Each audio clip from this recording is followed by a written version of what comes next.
Hey everyone. Okay, so today we're going to review through this PowerPoint MLA, and this is the eighth edition, as you can see here. And MLA, Modern Language Association, is really it dictates what an English paper has to look like, and it's every English class you're ever going to take. You have to utilize Modern Language Association, and this is the newest edition, the eighth edition. So MLA, Modern Language Association, style formatting is often used in various humanities disciplines. So English department is always in the humanities, right? In addition to the handbook, MLA also offers the MLA Style Center. You might need to utilize that. You can see the link below. The various things that MLA regulates would be document format. We're going to look at an example in a moment. In-text citations, which will be important for any paper we write within this class or any English class. And of course, the works cited page, which needs to be the last page of your essay when you turn in your short essays, right? And it will include on it, it'll list the primary source, which is any text that you're using within the class that we're reading together is required reading. As well as the two secondary sources that you're going to need to find. And notice here they hyphenated the word works cited, the third listing down, but it's not going to be hyphenated on your paper, but it is going to be plural. The works, the S in the works part will be there. Some other things to be included in this presentation will be the general guidelines MLA, the first page formatting, the section headings.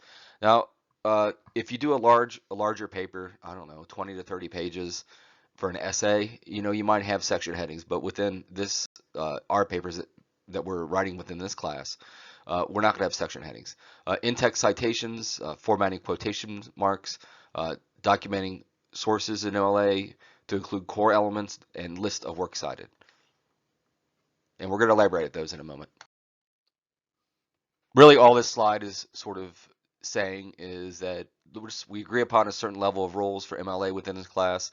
Some of them are pliable. Some of them I totally throw out with regard to what MLA dictates. I don't think they're useful, especially for a introduction to poetry class. So I'll let you know any changes that I bring to the table with regard to MLA. But the basics are right here. An MLA style paper should, and we're going to follow these within our own class, be typed on what regular paper, 8.5 times 11 paper.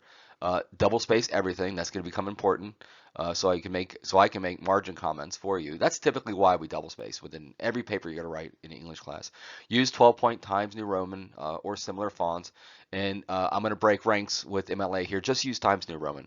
We don't need to use anything that's sort of like Garmon. That's equivalent to 2 Times New Roman. What we want is just font that doesn't get in the way of itself, and Times New Roman seems to be the best font. Doesn't get in the way of the content of the paper. Leave only one space after punctuation. I don't care about that. It's not like I'm going to pull out a ruler and measure. Set all margins to 1 inch on all sides. I do care about that because that affects the way the paper looks and its uniformity. And if we start sort of messing with the margins, we're changing the length of the paper. So let's just keep it at 1 inch.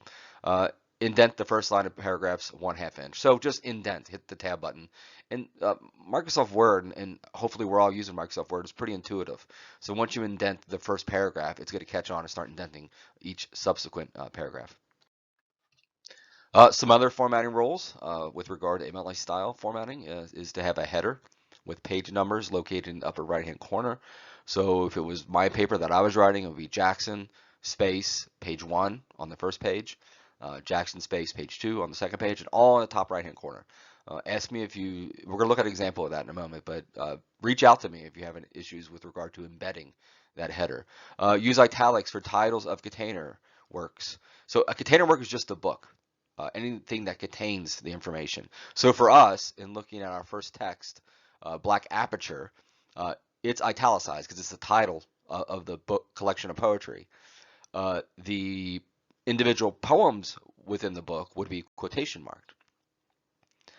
Place endnotes on the separate page before the list of works cited. We don't have to worry about endnotes. We're not going to use them for this class or any of our papers. MLA differentiates itself from APA in a number of ways. We don't include years within the in-text citation is one way. They don't list that here, but I see it semester after semester with regard to students' essays as they use APA when we're supposed to use MLA. And you're going to get points taken off if you don't use MLA. So do your best. So we don't use any title pages. That's another way it departs away from APA. We double space everything, as we already covered.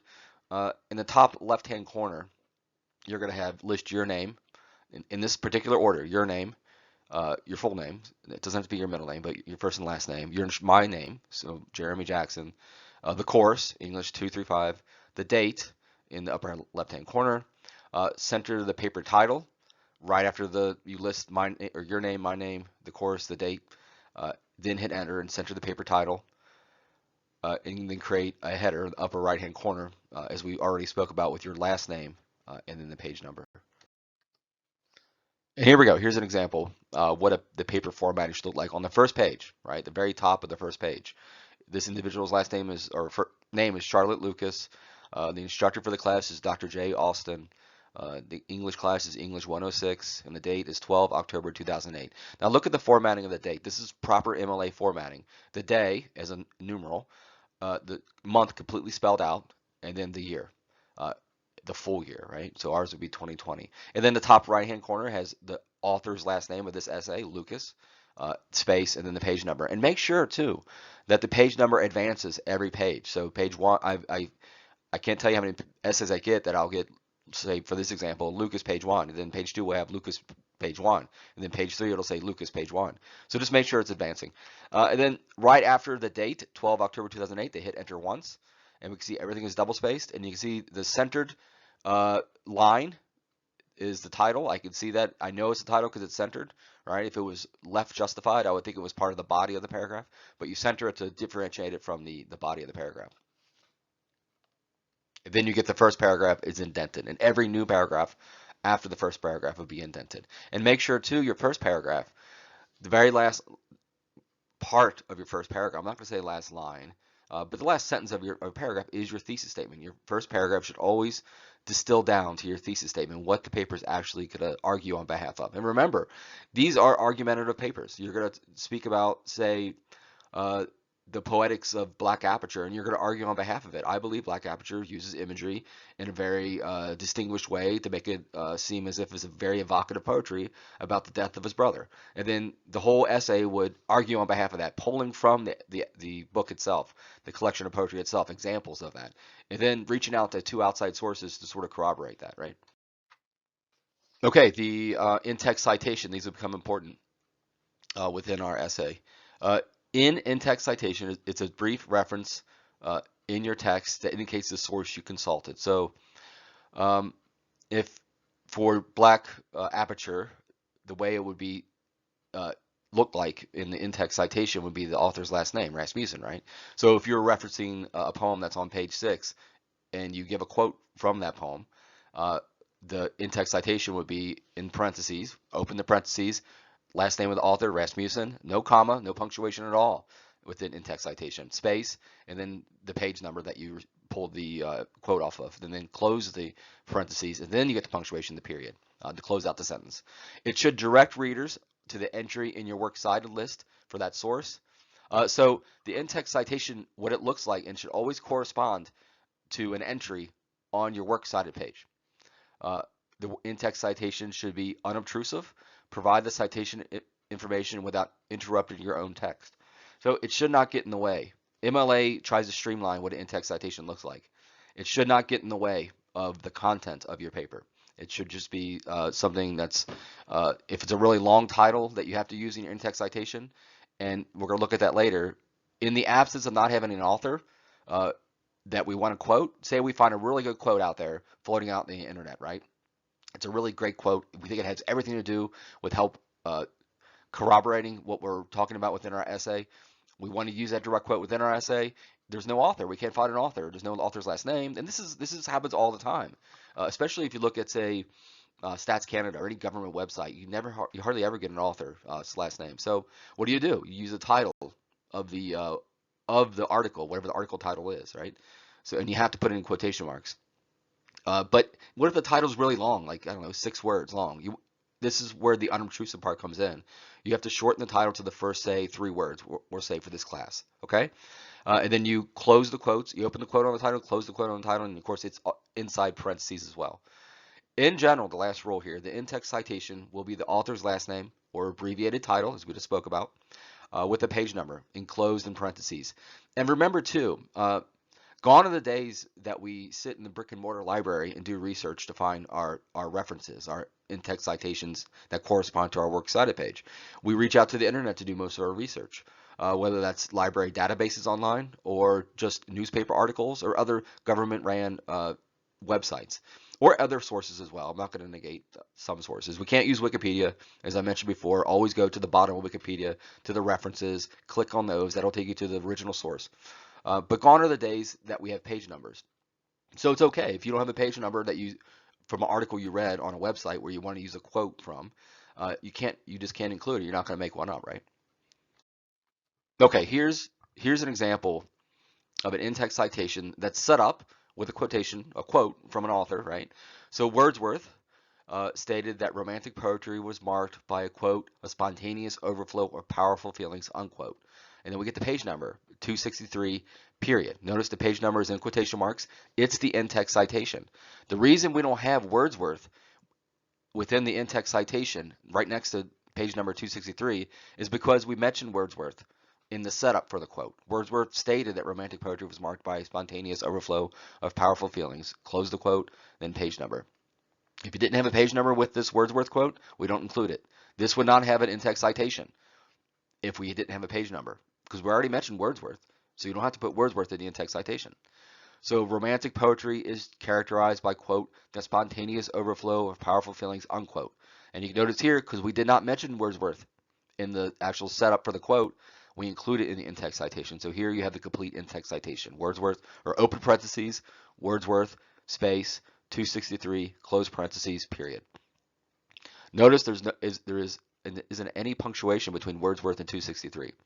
All right, that's going to become important with MLA formatting. And then the last example, Wordsworth extensively explored the role of emotion in the creative process. So we mentioned Wordsworth within the setup for the quote, or in this case, paraphrase. So we don't need to include it in the in-text citation. Well, what was included in the in-text citation was the page number. Now, I'm not going to take off. I will take off points if you don't include the in-text citation. I will not take off points if you overuse the in-text citation. Sorry. So as you can see here, they use three in-text citations in a row in one paragraph. I wouldn't take off for that you use three. I would not take off. It's over in-text citing. I get that. It's oversighting, but it's better than underciting, right? And this is sort of echoing what the last slide uh, was attempting to articulate. So here we have for the following print source. So that's the source. That's what it would look like on your works cited page if you were to look at this book, right? Language is symbolic action, essays on life, literature, and method. If the essay provides a signal word or phrase, usually the author's last name, the citation does not need to also include that information. We saw that with the Wordsworth. We've mentioned Wordsworth in the setup for the quote, for our direct quote or paraphrase or summary. You don't have to include Wordsworth as the author in the in-text citation.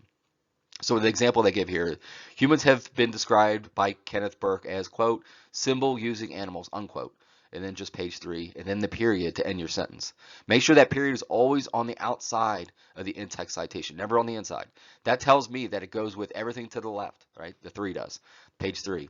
We use Kenneth Burke as the author for the setup for our quote, so we don't need to include it in the in-text citation. The next one's humans have been described as, quote, symbol using animals. So we didn't use Kenneth Burke in this setup for the quote, so we include it in the in-text citation. Open the parentheses, Burke, author's last name, space, page 3, close the parentheses, then the period. Okay, we touched upon this before. If we don't, and this happens a lot in this day and age because we do so much research online and so many websites, mainly government and .org, .edu that you pull information off of. They don't have there is just simply isn't an author listed. It's good information. You have to vet the information, so make sure it passes sort of the sound test. Does it sound like it's bona fide information it's corroborated, that was written by someone who is an expert in the field, right? And sometimes we don't have authors, so in that case, it would look something like this: how to cite a work with no known author.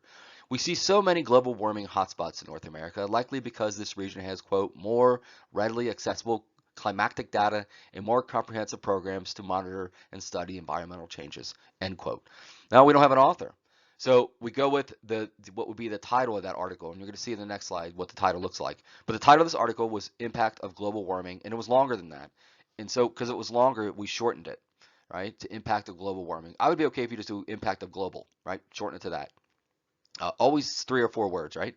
And then because it's the title of the article, you have to put quotation marks around it, right? So you have parentheses, the opening parentheses, quotation mark, the short title of the article. We shortened it because it was really long. You don't want it to get in the way. You want it to be unobtrusive.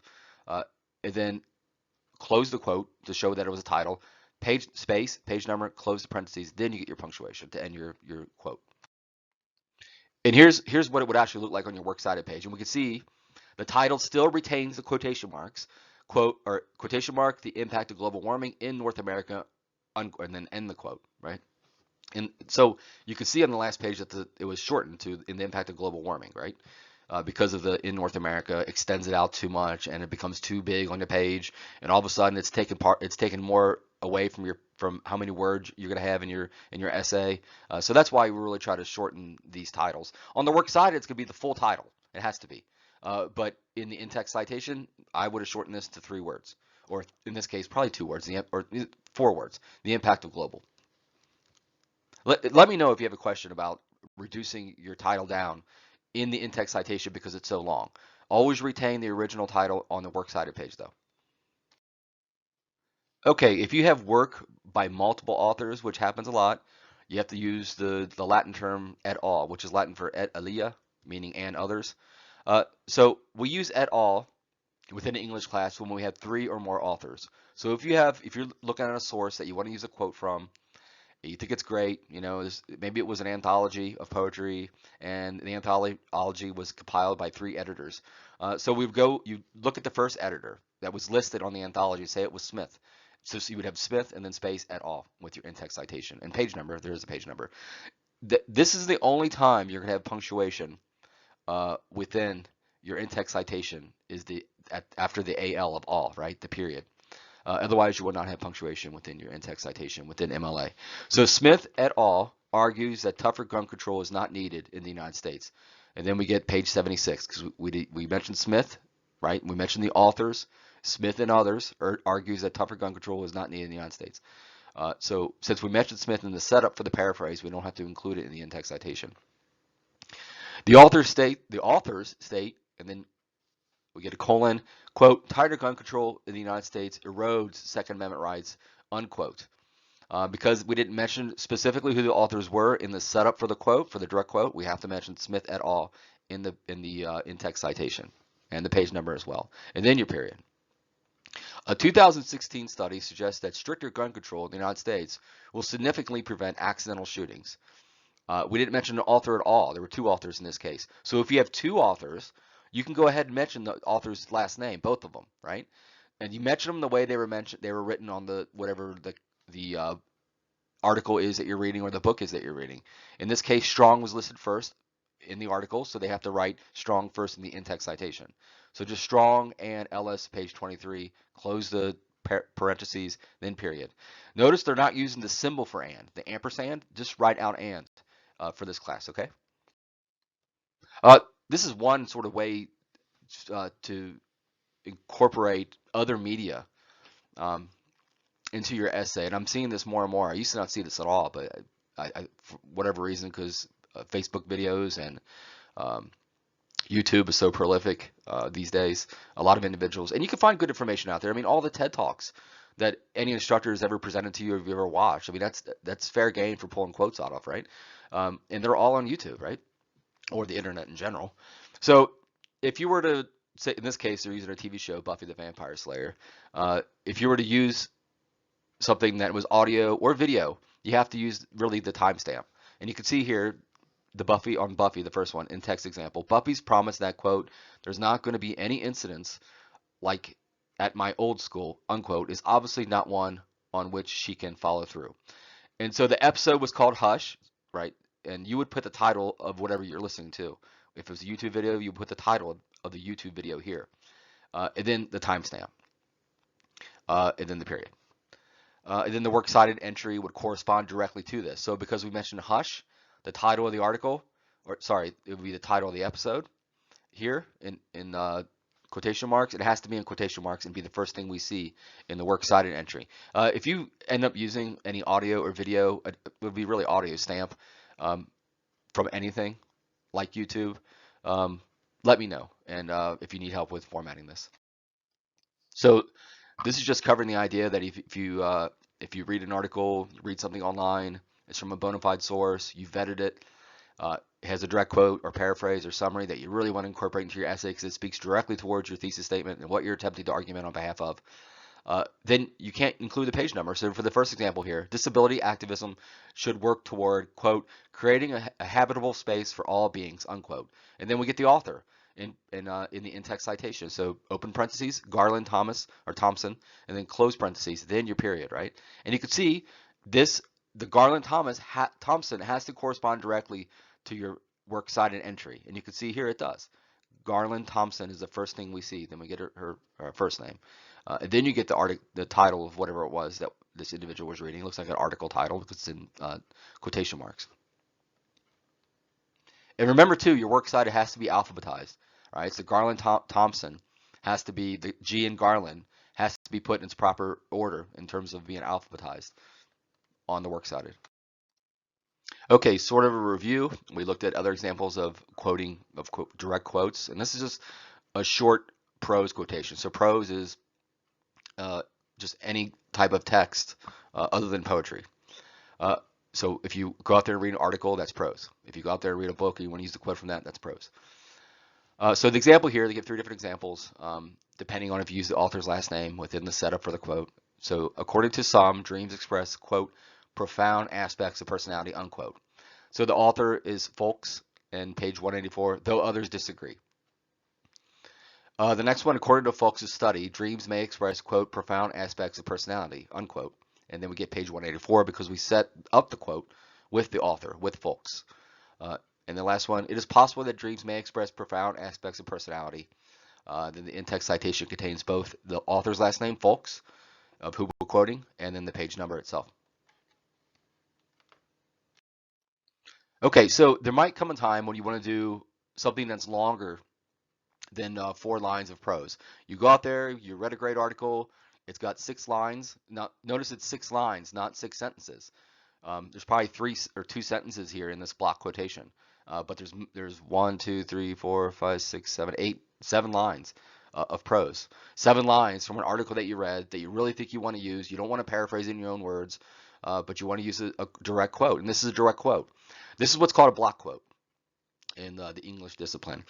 You think it's a great quote, you want to use it, that's fine. You set it up like they did here with and then end your setup with a hard colon, right? So let's look at this example.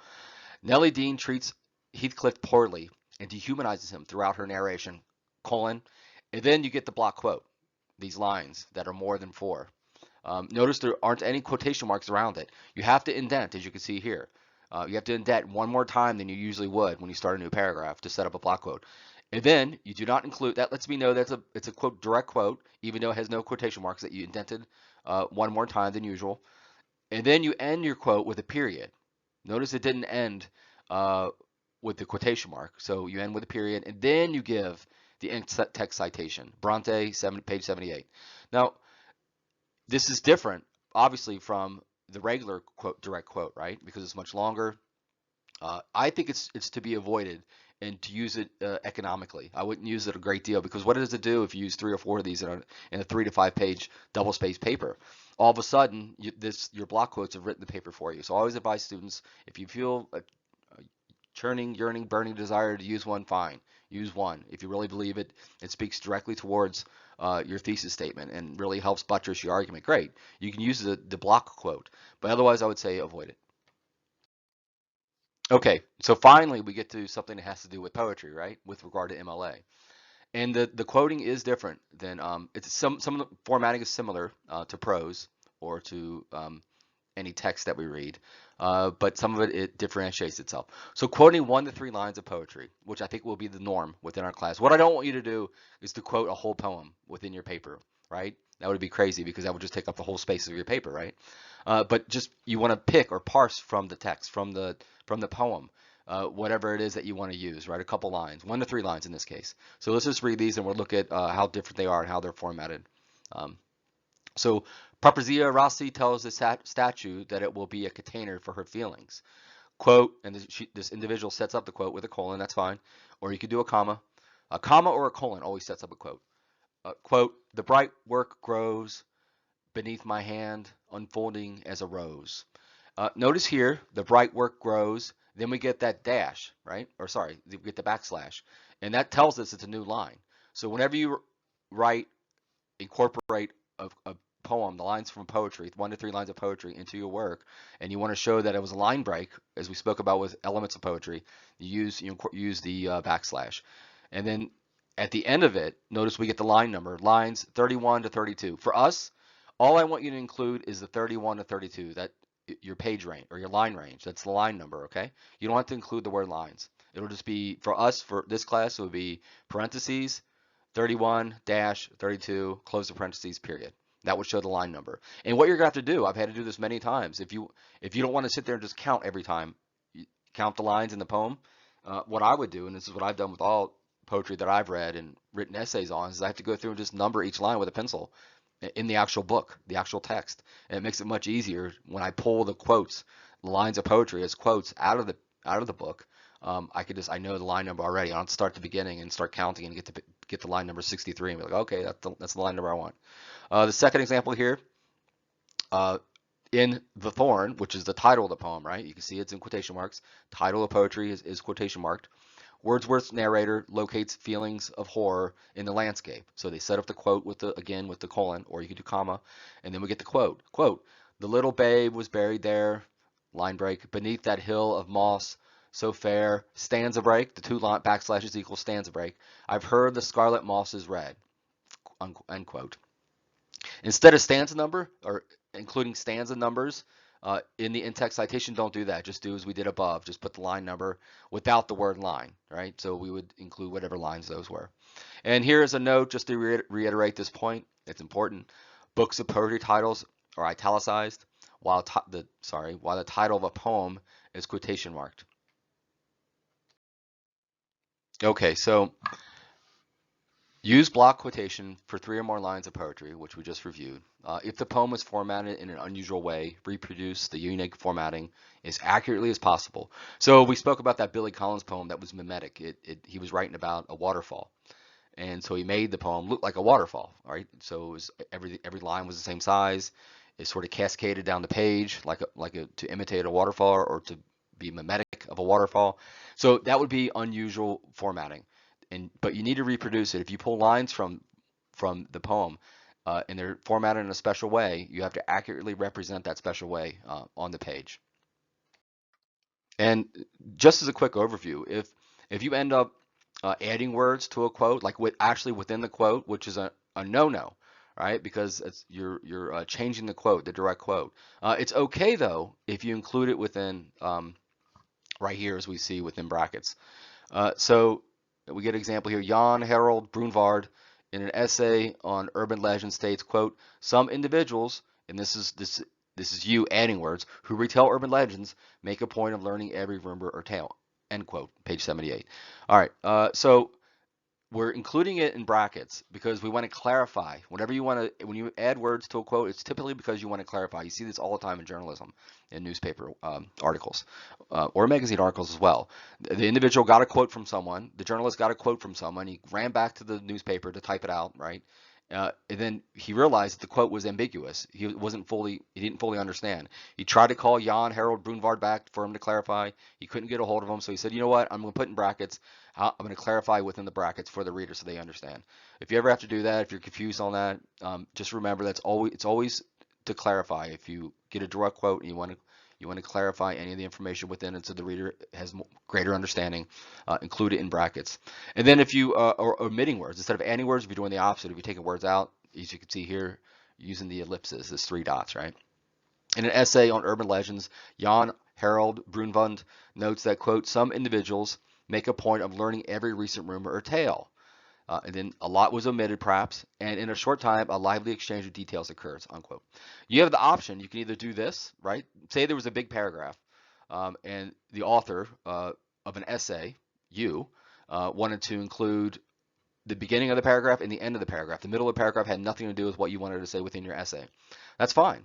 Either combine them together with the ellipses like you see here, or just deliver them in two different instances. One, quote the beginning of what you want to quote. So here you would say, quote, some individuals make a point of learning every recent rumor or tale, unquote.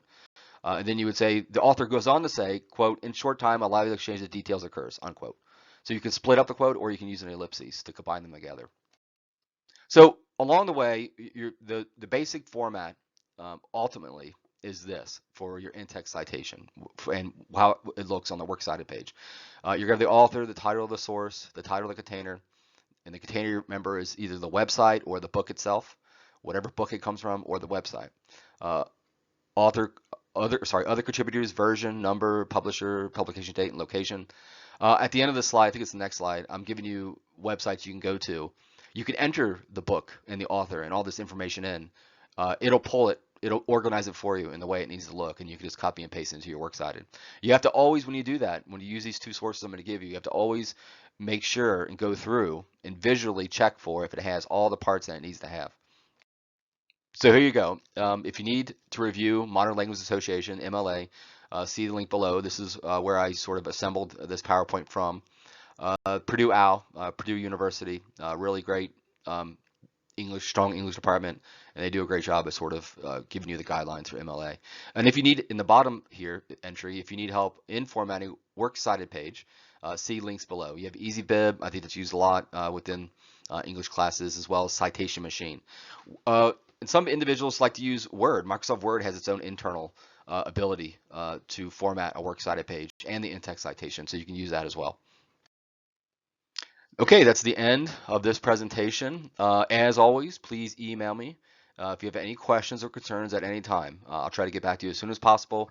After this, we have another lecture that we're going to listen to. It's a shorter one. We're going to talk about persona or dramatic monologue poetry, and I'm going to give you an example of that. And it's just for us to have. We're just getting a lecture on various different genres of poetry. All right, thanks, guys. Bye.